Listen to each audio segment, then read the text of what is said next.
Let's go from a brand new filmmaker to an extremely experienced one, talking about Master Gardener, the Oh, new Paul. film from Paul Schrader. There's a moment, maybe like two scenes into this film, where you see Joel Edgerton sitting at his desk and writing in his diary, and the New York Film Festival press screening crowd all laughed out loud just at the shot of him writing at his diary, because we know this Car is the Paul counters. Schrader thing.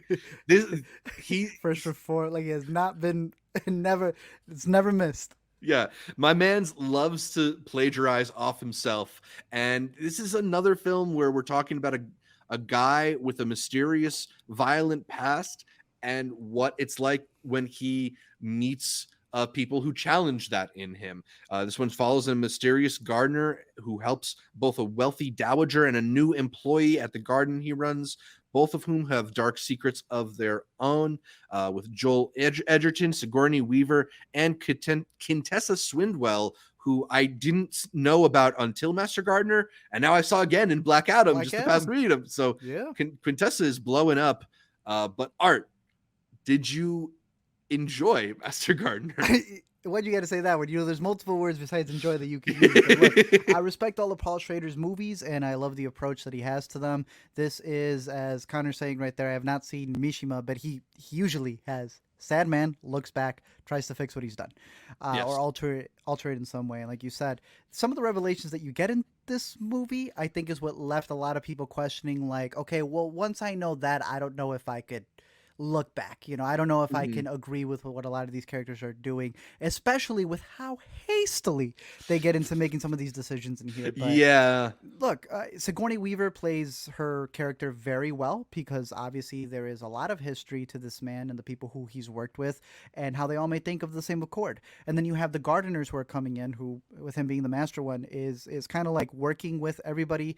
Uh, uh, or working alongside them, in particular Quintessa's character, who just so happens to be the grandchild, if I'm not mistaken, of Sigourney Weaver, Yeah. and how their relationship develops and how they have to deal with external forces all comes into play. But there were some sequences towards the end, and we saw a couple of different conversations being had on whether some supporting characters were done well or not done well. Mm-hmm. Everyone in the main cast does a fantastic job, even when they're hit with scenes in the script that are like, oh, really? This is what these characters are decided to do right now.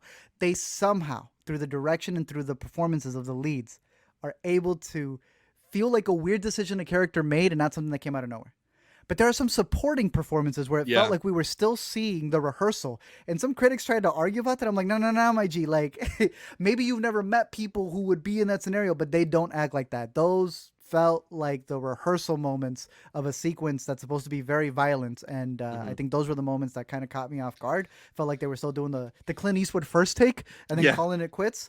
But I don't think that that's what's going to deter a lot of people from this movie. It's, again, Yeah. taking someone's past and seeing how quickly you can look past it. I didn't hate the movie, but it was a weird movie at 8 o'clock in the morning. Zach.